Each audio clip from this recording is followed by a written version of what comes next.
Good afternoon. Before we get started, I will be reading a brief statement, and then if there's any real technical questions, I am going to pass it on to my Staff Sergeant Travis Baker here, who has been part of the project for this year. But if we get started here, I'm Superintendent Steve Barlow, last name B-A-R-L-O-W. The Calgary Police Service is pleased to announce Axon Public Safety Canada has been selected as the supplier of body-worn cameras for the Calgary Police Service. An RFP was posted on Tuesday, September 5th, 2017, and after the closing of the RFP on Wednesday, October 11th, submissions were evaluated and 3 suppliers were shortlisted.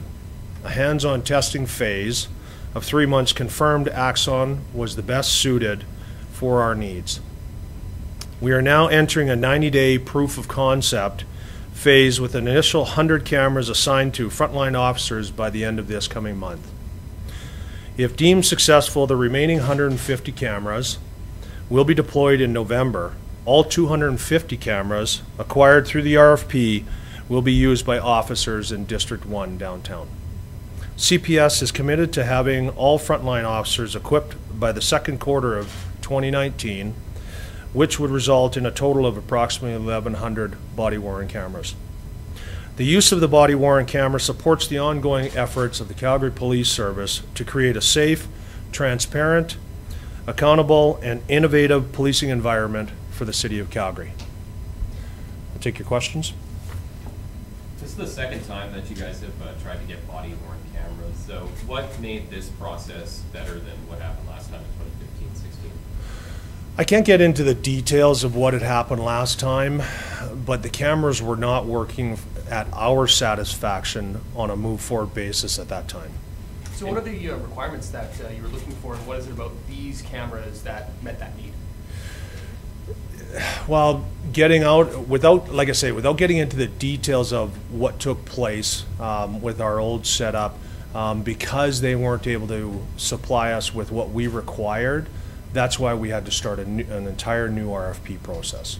Okay, and what about, is it about these Axon cameras that is really, you know, making the cut, so to speak? Well, I guess the best way to look at it is, as we all know, that technology is changing so quickly. With the body-worn cameras that we've been able to purchase this time, we have been able to look after all of the pieces and technology we require, as well as our cloud storage along those lines. Have you used any footage from these cameras during the trial phase for cases at this point? You know what? I'm not 100% sure on that one. What's the difference between a test phase and a proof of concept phase? Test phase is for us to be able to go through the vendors that we have shortlisted, look at their cameras, and decide which is going to work best for us. Proof of concept is we've signed an agreement with this vendor now, and gives us another opportunity with more cameras out there to make sure that they're going to meet the requirements we require. So during that test phase, were there cameras on Calgary streets?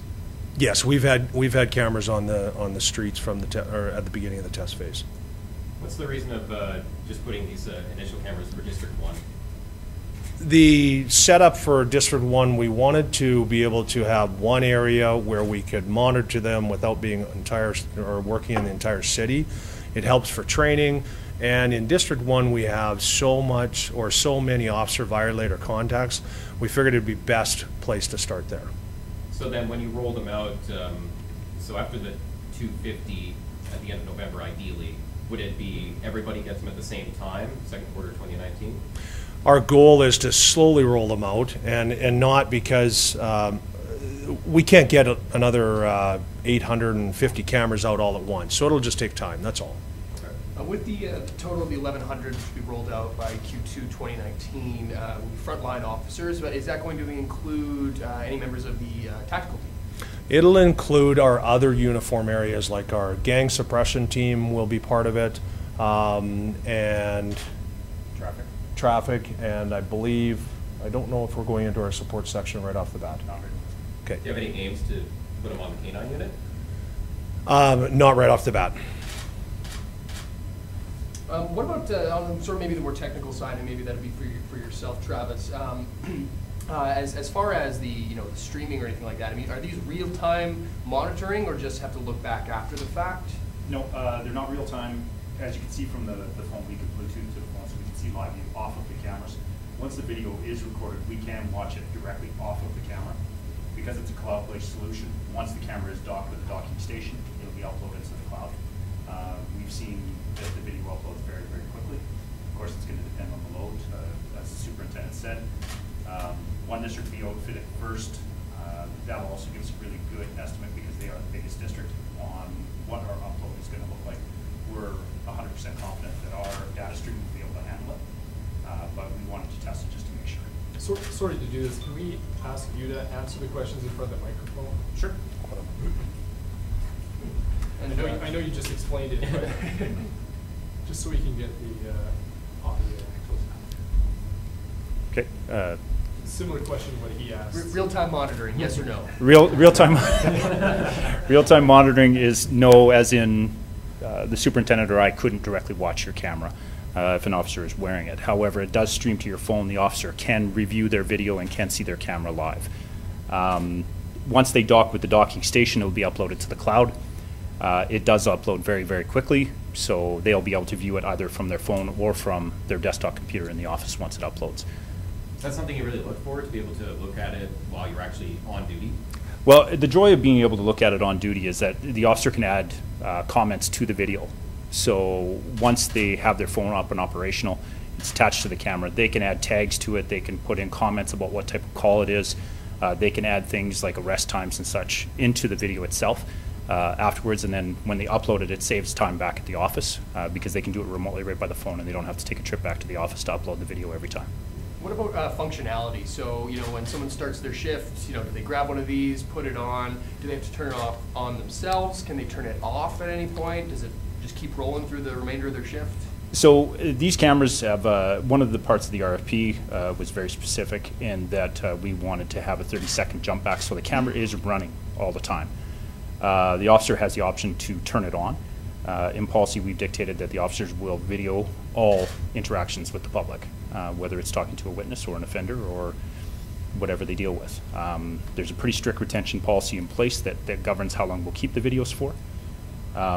But for the most part, the officer will be recording all interactions. The benefit of having that 30-second kickback, the jump back in the video, is that you never really know when something's going to happen. If they hit the camera, they automatically get a 30-second buffer back so that they can record that. It's very similar to our in-car digital video. Right, so that just so I understand, so that's, it's always going and it's keeping 30 seconds prior in the tank, so to speak, and then when you push the button, it starts, it gives you that data back. That is correct. What's the battery life on one of those? The battery life on this camera is very, very good. I know she doesn't want me to point to her, but one of my sergeants is in the back who did the extensive amount of testing on this. They exceeded even their own specifications, and we work a 12-hour shift here. I'm 100% confident that nobody will, if they put their camera in the charger, that they will run out of battery power by the end. As a matter of fact, they could record their entire shift and not turn the camera off once, and it would still be running at the end. So it will exceed 12 hours for sure. Is it comfortable? Does it get in the way of anything? No, and we aren't really specifying where the placement will be. I'm wearing a magnetic mount on my uniform. It's easy, it's very versatile. You can put it where you want. We have pocket mounts, and as you can see from the armor, we have the exterior, what's called the MOLLE mount, which mounts onto the webbing on the armor. So for the external carriers, the officers will have an option there as well. As far as you know, does this Axon, the supplier, does it supply services to any other police departments? They do. I believe that they have a pretty good market share right now. Without getting into any details, they supply some of the biggest organizations in the world, so internationally. In Canada, as far as you know? Canada, I believe we're the first. You mentioned that officers can review video on their phone. Can the video be deleted before it's uploaded to the cloud? No, it can't. So pretty robust system in there. There's no way that an officer can delete the video or change the video. It's sent into a database, and as a matter of fact, if they inadvertently record something, leave the camera running where they would want the video to be deleted, they will have to contact the body-worn camera unit, which would be myself and the sergeant right over there, that could go in and take care of that. but you cannot delete the video yourself. What happens in the event that an officer breaks policy and turns the camera off?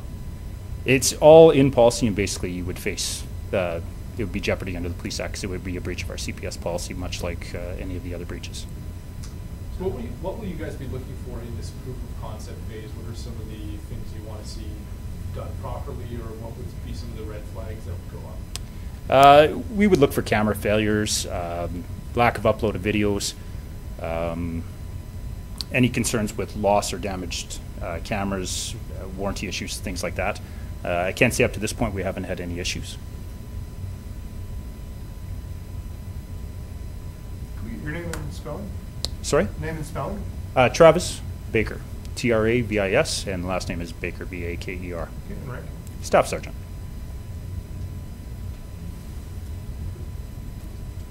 Any other questions? Thank you very much. Super. Anything? Nope, we're good. Thank you.